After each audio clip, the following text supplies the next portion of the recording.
The 538th edition of the MMA Gambling Podcast on the Sports Gambling Podcast Network is brought to you by Cut. Cut is a peer-to-peer social betting platform that's US-based and available in 40 states. Head on over to Cut.com, that's KUTT.com, and use promo code SGPN for a 10% deposit bonus. We're also brought to you by Underdog Fantasy. Play their fantasy pick'em for a chance to win 100 times your entry in NBA, MLB, NHL, college basketball, and more. Sign up today using promo code MMASGPN to get a 100% deposit match.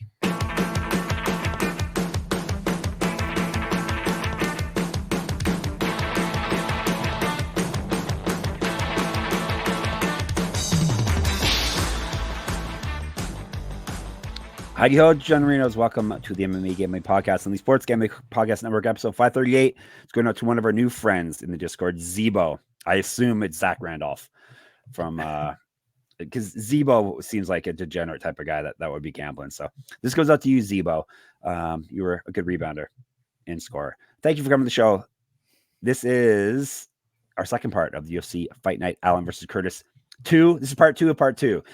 We'll be covering the main card fights, and then we'll have our locks, dogs, props, parlays, all that fun stuff. I'm one of your host, Jeff Chalks Fox. My voice still a little sketchy sounding, so sorry, no singing again today, at least for me. Let's bring in my co-host, and then we can chit chat because people love the chit chat. It's Daniel Gumby Vreeland. What do you want to talk about, Gumby?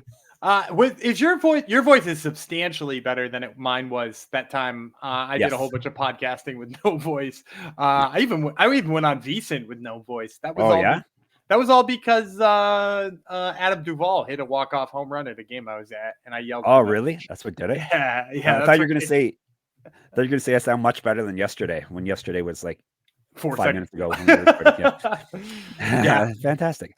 A little peel behind the curtains there for those of you who aren't currently following us on YouTube, which, by the way, you can just subscribe to that button right there. By the way, this is the first time I can say this when I was looking back at the stats.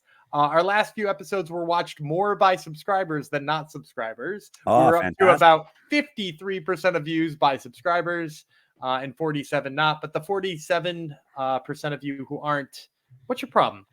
Just hit that subscribe button. Yeah, hit that subscribe button for us. You can even turn off notifications. We don't care. We just want your number. And it's all you are to us. You're just a number to us. But we really do appreciate the hell out of the number. So thank you guys who have subscribed and continue to help tell our bosses that we do an adequate enough job.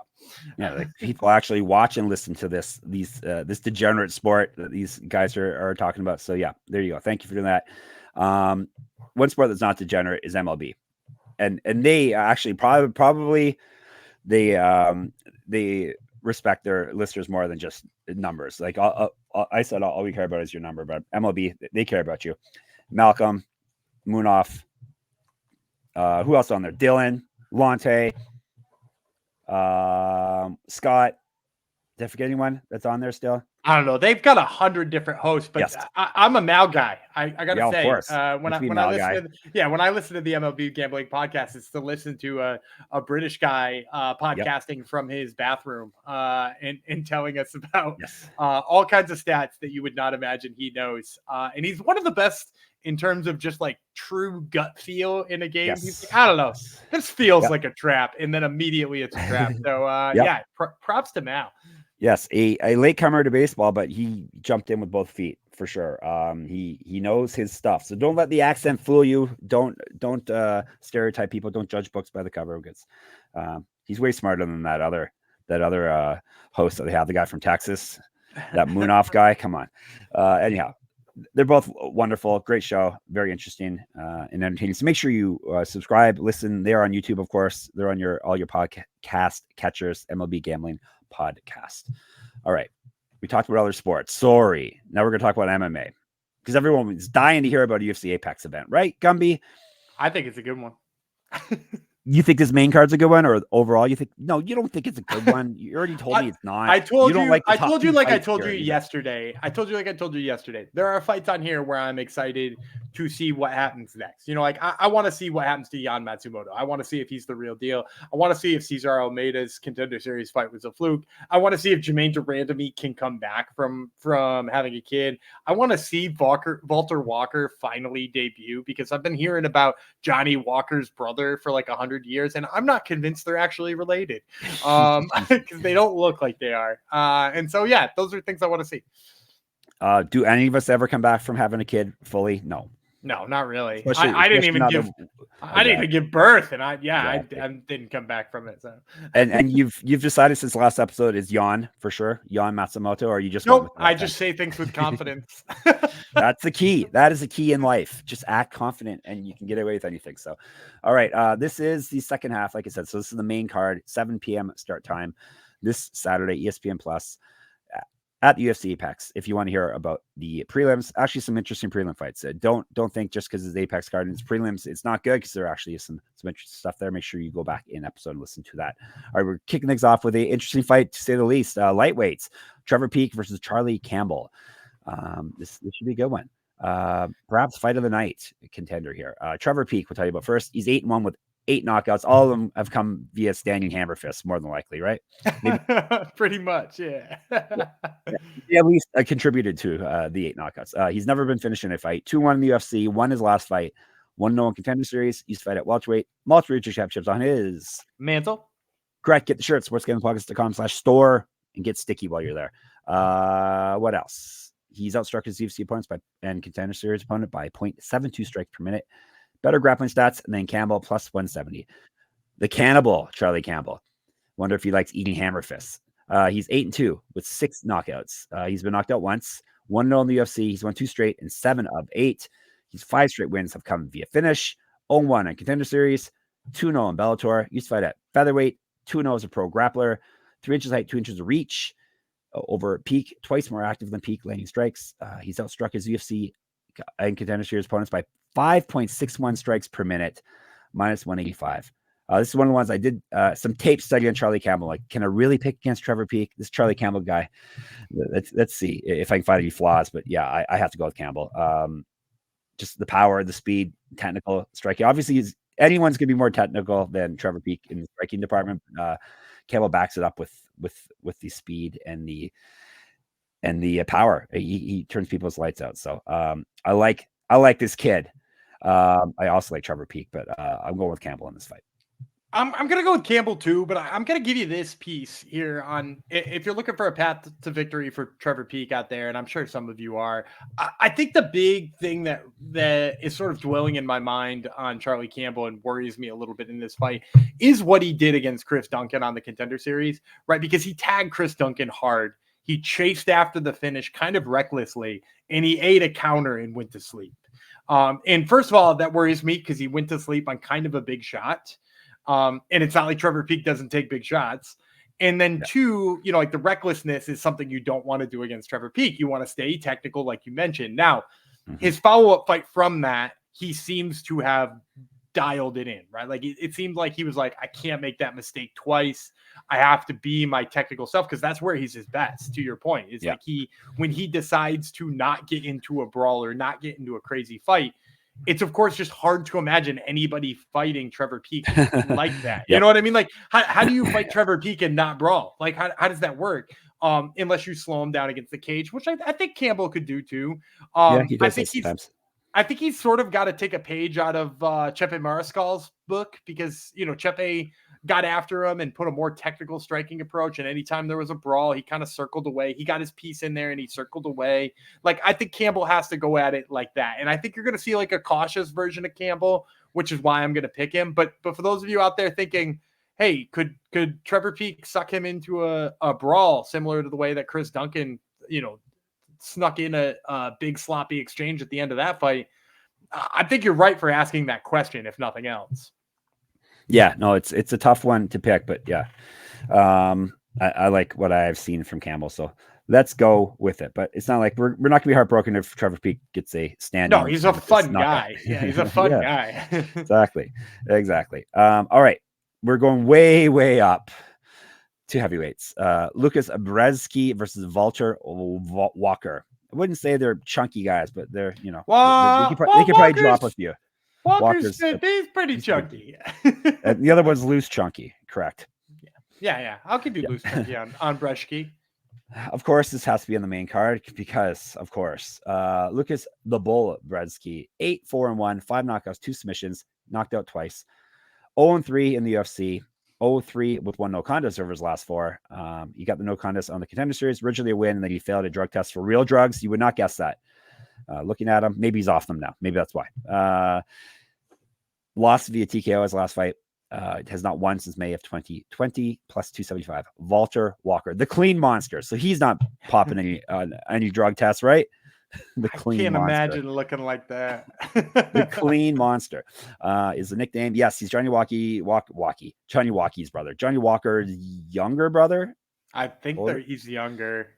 They don't look. I don't believe they're the same. Yeah. They look. They kind of same. He kind of has Johnny mannerisms in the cage, I think.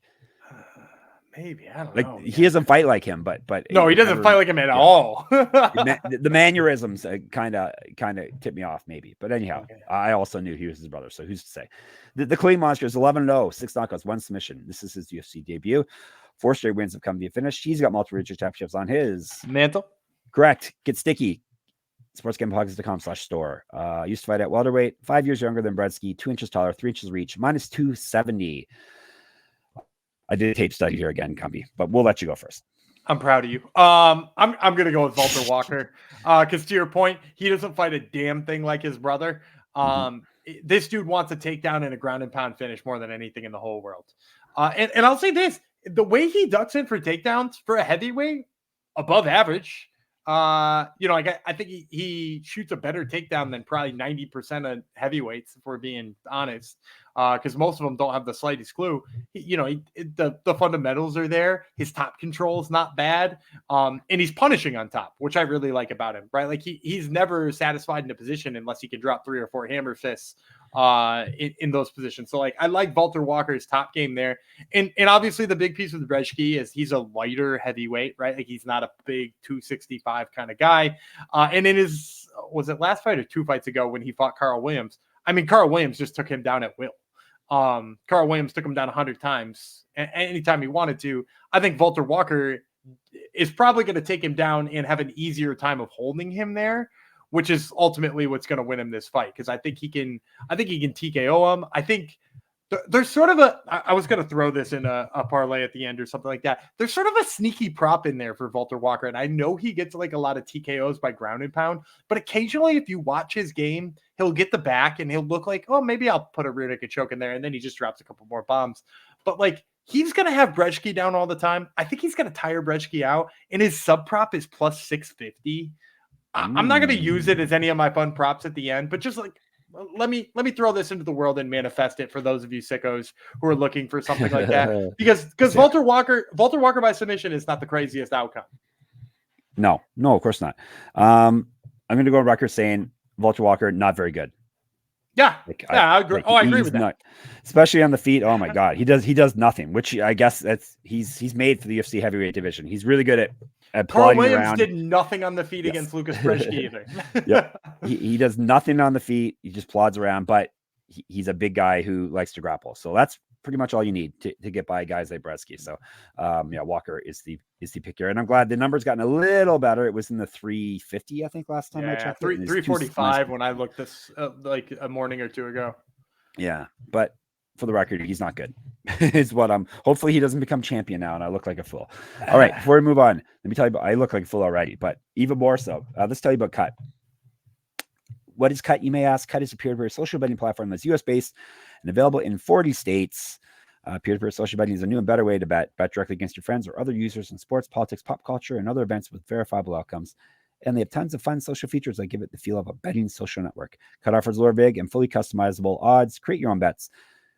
Cut handles the payment side of things, so you never have to chase anyone down for money, which is great. That's the worst thing about doing fantasy sports. Social features include group chats, betting leaderboards, head-to-head history, user profiles, fan groups, and more. And your rewards are you get your cash back every single time you bet against your friends. Get on there, check out the custom stuff that we have put up, the SGPN crew have put up. And you can do that by downloading Cut today in the App Store or over at cut.com. That's KUTT. and use promo code SGPN for a 10% deposit bonus. If you want more bonuses, Underdog Fantasy is the spot for you. It is also the easiest place to play fantasy sports. It's also the fastest growing fantasy app in the industry. Every sport's on there, basically. MMA, you got it. UFC is on there. Pick higher, lower stat totals between 2 and 5 players. If you hit enough of the big ones or hit enough of them, you win $100. 100 times your money. Boom, more than $100. If 100 times your money in one night, simple as that. Sign up today with our promo code. Use our promo code, please. It makes us look good. We don't want the other shows to look better than us. MMA SGPN. That's the code you want. And get your first deposit doubled up to $100, as well as an instant pick'em special. If you want to know what to bet on, check out sportsgamblingpodcast.com. Gumby and I have articles every day about Underdog Fantasy, as do other writers. So get in on it there.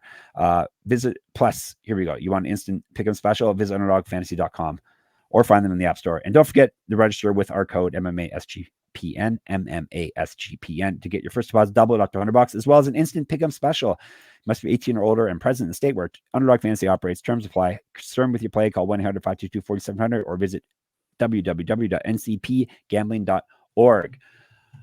All right. We are moving down to lightweights, up the fight card. Ignacio Bahamondes from Chile versus Christos Giagos, United States of America. Giagos is the Spartan, 20-11, 8 knockouts, 4 submissions. He's been knocked out twice, submitted 6 times, 6-7 in the UFC over 2 stints, 1-3 over his last 4. He got submitted in his last fight. He's got multiple regional championships on his mantle.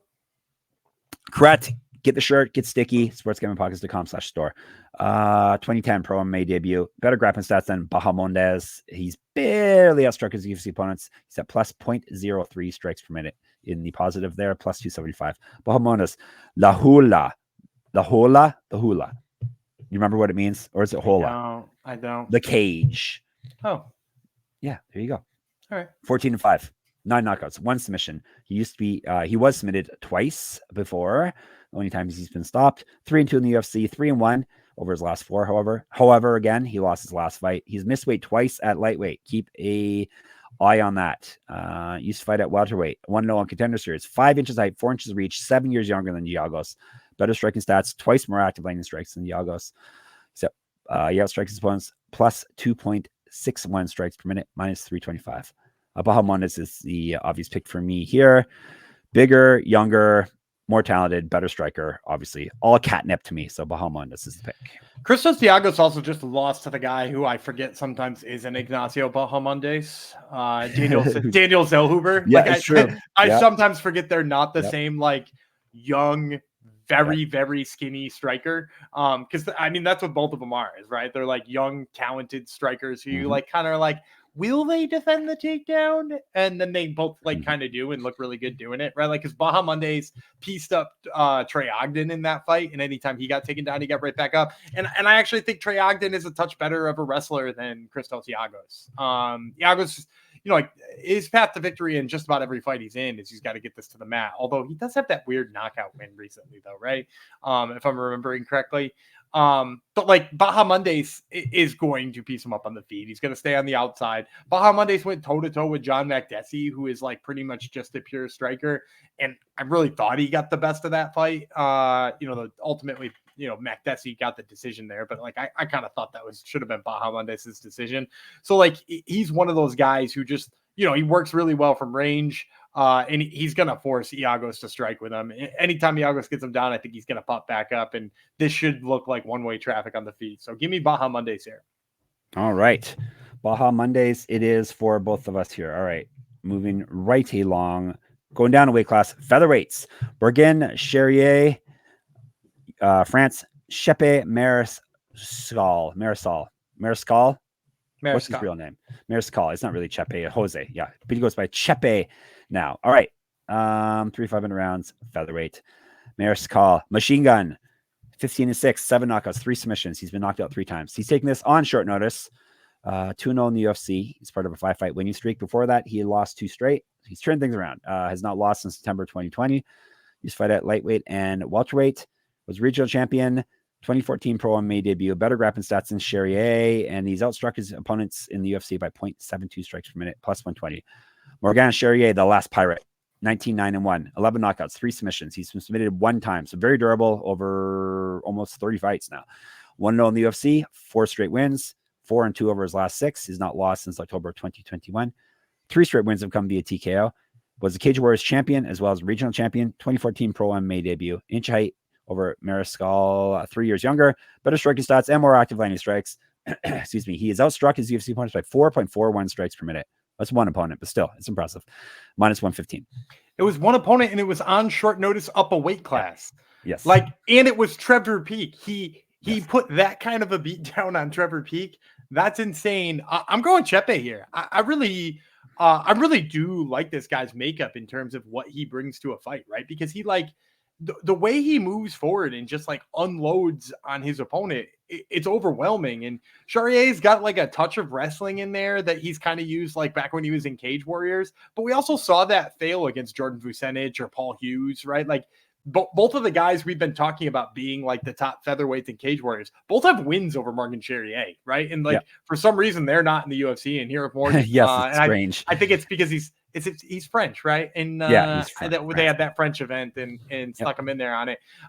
So like I think that's probably why. But I will say this, like his wrestling failed him against those two. Chepe is a black belt in judo. Like he comes from a judo background, and in his last fight, he threw Jack Jenkins to the floor and he broke his arm. Now, granted, you could call that a fluke injury if you want or whatever, but like he still managed to throw Jack Jenkins, who is like kind of a hard guy to get a hold on. He held his own on the feet with Jenkins, who I rate Jack Jenkins' boxing really highly. Maybe not now that his elbow is dislocated, but like before that, he was a pretty good boxer. And Chepe was hanging with him for most of that first round and then got a hold of him in the second round. I think he's going to overwhelm Charriere, who might be maybe a little bit more technical of a striker at times, but I think the volume is going to be there for Mariscal. And I think if it winds up in the clinch, I think he's got advantages there too. So yeah, give me Chepe and some dog money here. Yeah, I hear you, but I'm still not taking him. I'm taking Charriere. He does have solid takedown defense, although, like you said, the cream of the crop have taken him down in Cage Warriors, and I just like his striking way better than Mariscal's. And yes, I did watch tape on both these guys, but you have to just keep reiterating that for the last 2 episodes. I watch. Yes, because I never do. Is this thing on? I shouldn't say. I watch tape. I shouldn't say never. I do if I don't have a good grasp on guys. So basically, Apex cards. It happens. more often than not. This whole card, all the prelims and every main card fight except for the next 2 we're going to talk about. The 2 fights that Gumby is not interested in. We're going to talk about, but yeah, these. It's a good fight though. It's going to be fun. This should be fight of the night if it's not Pete Campbell. Yep, and very close line as well, rightfully so. So there you go. All right, going to co-main event. See that's how you respectfully disagree with each other, right? Yeah, you don't have to yell at each other. Yeah, that's why we're never going to make it big, Gumby. Anyhow, co-main event: Alexander Hernandez versus Damon Jackson. Featherweights, 3 5-minute rounds. Damon action. Jackson, 22-6-1 with 1 no contest, 4 knockouts, 15 submissions. He's been knocked out 4 times, submitted once, 5-4-1 with 1 no contest, over 2 UFC stints. He has lost 2 straight fights after having a nice little run there, a late career run. He's dropped 2 straight. Was regional champion, 0-1 in PFL, 2-0 in Bellator. Whatever happened to Bellator? Is that still around? I don't think so. No, okay, yeah, I thought, but writing was on the wall. Anyhow, 2012 Pro MMA debut, 2 inches of height over Hernandez. Better grappling stats, and he's been outstruck in the UFC by 0.44 strikes per minute, plus 170. The great ape, Alexander Hernandez. we've discussed this before. I don't think we're fans of this nickname, right? No, because he was the great for a while, yes, which is maybe a little bit played out with the first name Alexander, but like it's classic. The great ape's a wild one. Yeah, he's got the evolution thing backwards. He's going back. He was the great, and now he's a great ape. He's 14-7, 6 knockouts, 2 submissions. And who's to say he's really great anymore? Anyhow, is this thing on? Did I say that out loud? He's been knocked out 3 times, submitted once, 6-6 in the UFC. The record speaks for itself, I guess, right? 1-3 over his last 4. Did lose his last fight. Used to fight at lightweight. Was regional champion. 2012 Pro MMA debut. Inch reach, 4 years younger than Jackson. Better striking stats, more active landing strikes. He's been outstruck, however, in the UFC by 0.27 strikes per minute, minus 200. Over to you. It's my turn. Yeah, it's my turn. Yeah. No, I went first with Chepe. You're just making me go first on all these. I took. Oh, really? Okay. I I will take know the grade 8. I Alexander Hernandez. I didn't think you were going to do that. I thought you were going to take Jackson. Yeah, I was trying to make you pick Jackson in front of me. No, I have to jump off the Jackson train. It was a fun little ride there for a while there. It was nice to see a balding guy win some fights, but he's not balding anymore. Have you seen the picture? Oh no way. No, he got hair plugs. Okay. Yeah, look at the picture I dropped in the Discord before. He looks like Ben Affleck's yes, right. brother. That was him. I couldn't figure out who it was. Yeah, that guy looks familiar. Oh, that's funny. Get in the Discord. Looks like a third Affleck brother. Yes, get in the Discord. At the very least, get in there so you can see pictures of handsome men, right? That's it. That's what we're doing. Anyway, I'm and Alexander Hernandez, better striker that hits kind of hard, hard enough. Almost half of his wins have come via knockout. So I don't think it's a good matchup for Jackson, younger guy that hits hard and is going to be a better striker than him. So I'll take Hernandez. I also think this is the problem with Jackson here too, is if you've looked at anybody who's done a really good job of like taking it to Alexander Hernandez on the feet, and like maybe you think Damon Jackson can out grapple him, but I kind of think Hernandez is strong enough to just like shuck off these takedown attempts and do the technical things and stay up. He hasn't been particularly easy to take down in his career. But like if you look at the people who've given him trouble on his feet, it have been people who have been crafty and moved around a lot, right? Like Bill Algeo. Weird as hell in terms of the angles he cuts and where he throws punches from, and his hands are way down and all that kind of stuff. Damon Jackson is the opposite of that. Damon Jackson walks straight at you in one direction. He throws a combination and his head doesn't move. And I think in a fight against Alexander Hernandez, those are just the types of strikes Alexander Hernandez is going to land and look good in. And Damon Jackson is just going to like present the target for him to hit. I like Damon Jackson. I hope his career especially takes off like his hairline has. But I think we're going to see Alexander Hernandez get the best of the hands here. There's another good title for a podcast. Takes off like Gumby. You always come through. I try. What was the line? You hope his career takes off like his hairline has. Yeah. The hairline has taken off. All right. Got it. All right. I just saw a story about Macy Barber. You would guess that she was on Top Turtle before all this stuff happened to her, being in the hospital at the edge of death. But no, Gummy has not interviewed her ever. Darn. But you did throw your support behind her right before this horrible thing happened to her. So just put that out there. Gummy does not want to talk about the fake curse that I've made up. Do you want to talk about the main event? I don't want to talk about Macy Barber is the problem. Yeah, that's true. You don't want to talk about the main event either, though. That's the thing. Let's talk about it. You do want to talk about it?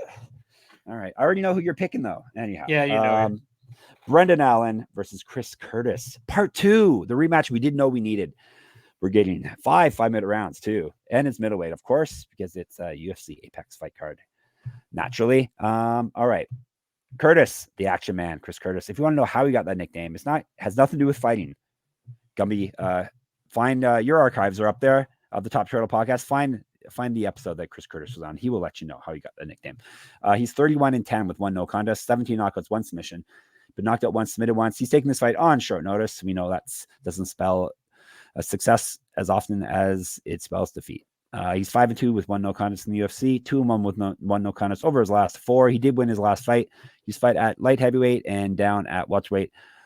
1-3 in the PFL, 1-0 in Contender Series. He was in Contender Series a long time ago, like 2018 or something, I think, right? Yep. It's crazy. Like, he's such a promotional favorite now. You're surprised they didn't pick him up. Well, and there was all kinds of talk about him retiring after that, too. He said, if I won on Contender Series and I didn't get a contract, I'm going to retire. And he actually told a good story on my show a long time ago about, like, his son asked him, then, what are you going to do, Dad? And he's like, I don't know. I'll find something. And he was like, no, Dad, what are you going to do? And then he was like, I guess I'm fighting again. Yeah, I don't want a real job. No one wants a real job. Come on. I agree. All right. That's the action man. What else can I tell you about him? 2009 was his pro MMA debut. So he's been around a long time. It's good to see him get his crack in the UFC now. More active landing strikes than Allen.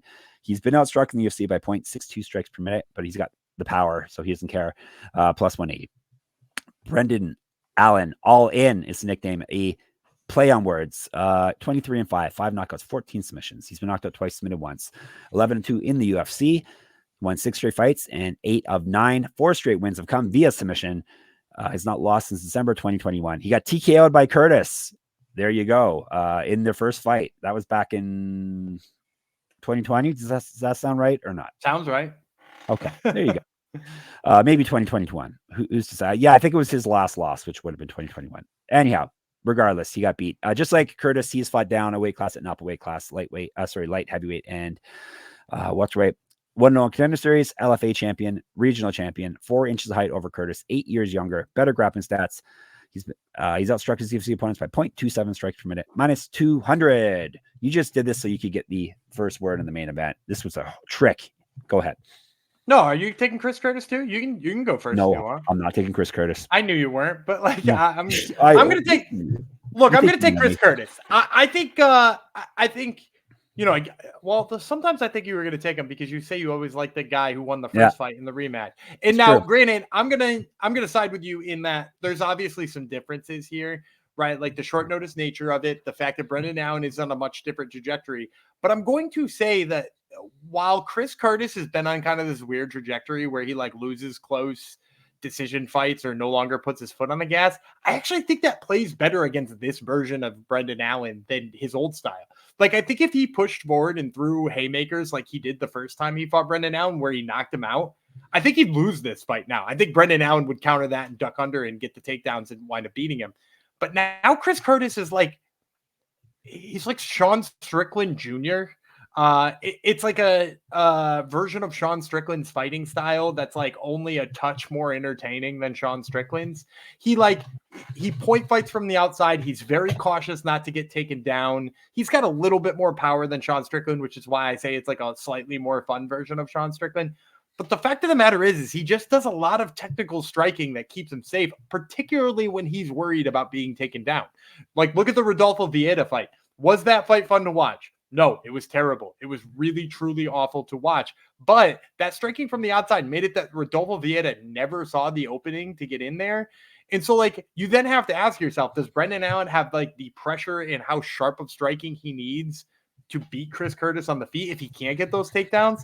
And I don't think the answer is yes. I think Chris Curtis is a little bit smarter in terms of what he's going to do. I don't think he's going to sell out. I also think you probably find him with more cardio if this does hit the 3rd, 4th, and 5th rounds because he doesn't use a lot of energy anymore. And I think Brandan Allen's going to spend a lot of time chasing him.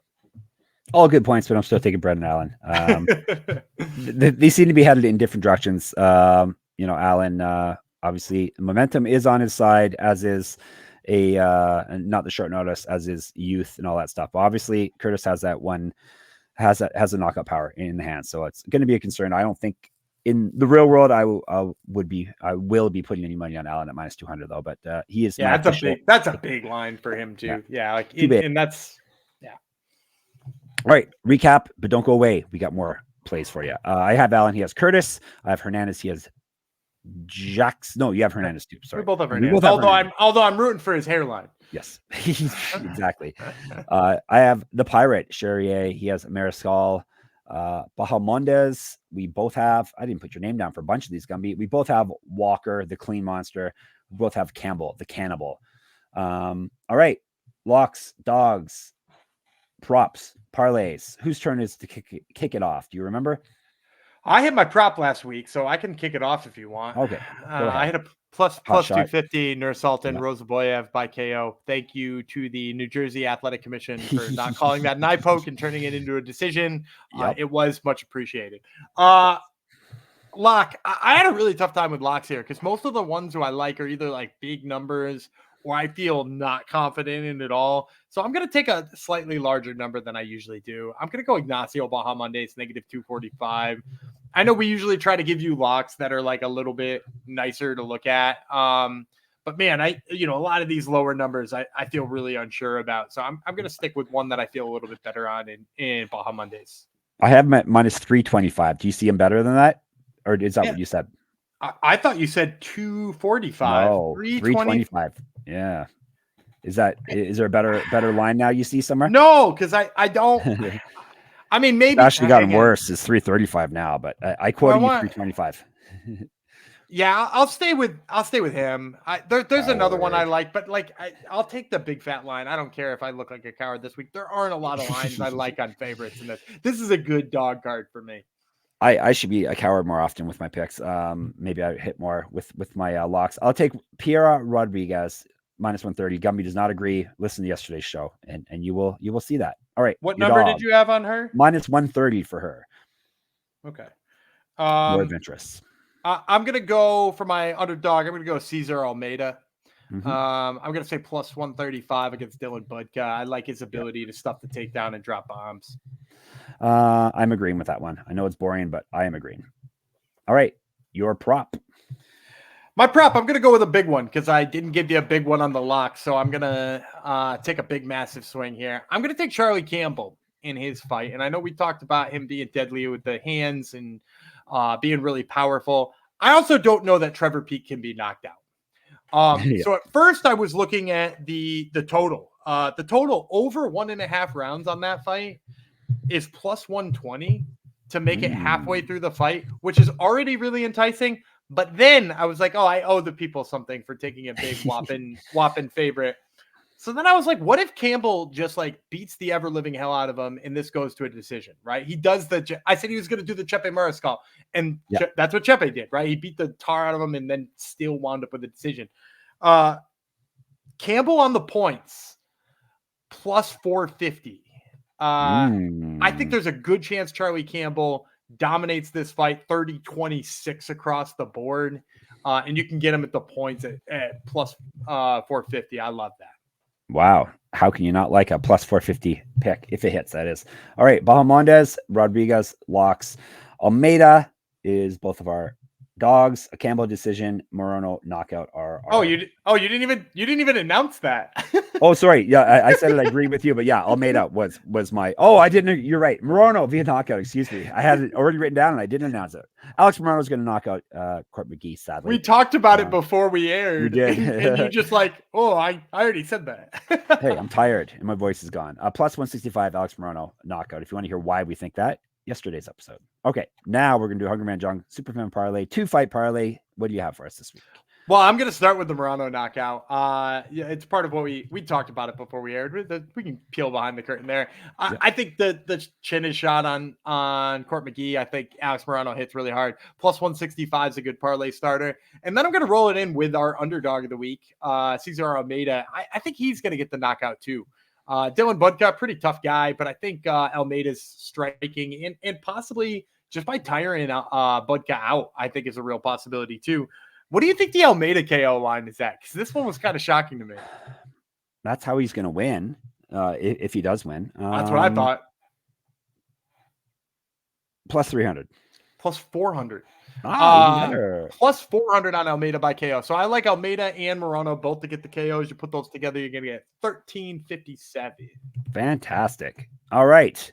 That's it for the picks now. We're back Sunday. Probably do a recap. I think I haven't checked the regional calendar for next week, but we'll be getting regional stuff to you as well. Don't you worry about that. PFL 2 is on the next week. Yes, of course. Gumby is gung ho on the PFL. So PFL, yeah. PFL's tonight, Thursday night. What else do I need to tell you? Discord. We'll be in there watching PFL, I'm sure. SportsGamblePodcast.com/Discord. Where else? Twitter, SGPN MMA. Gumby Vreeland, Jeff Fox Writer are the handles. I'm Jeff Fox Writer on Instagram as well. Obviously, YouTube. Make sure you subscribe to the channel and watch our stuff if you would like to. It's really fun. Watch us. We're good guys. Gumby's got Top Turtle MMA podcast. Who's on it? We're talking with Chepe Mariscal, who we talked about just a second ago, and Michael Dufort, who will be on PFL 2 this upcoming Thursday. All right. So get in the Top Turtle and moneymma.substack.com. I think I forgot to mention that last episode. That is my Substack. Free subscription will get you into my weekly pick'em. So check that out. And sportsgamblingpodcast.com, sportsgamblingpodcast.com/store, sportsgamblingpodcast.com/Patreon. All right, Gumby, get us out of here. I'm Danny Gumby Vreeland. He's the clean monster, Jeff Fox, and we will see you on Sunday. That's such a great name.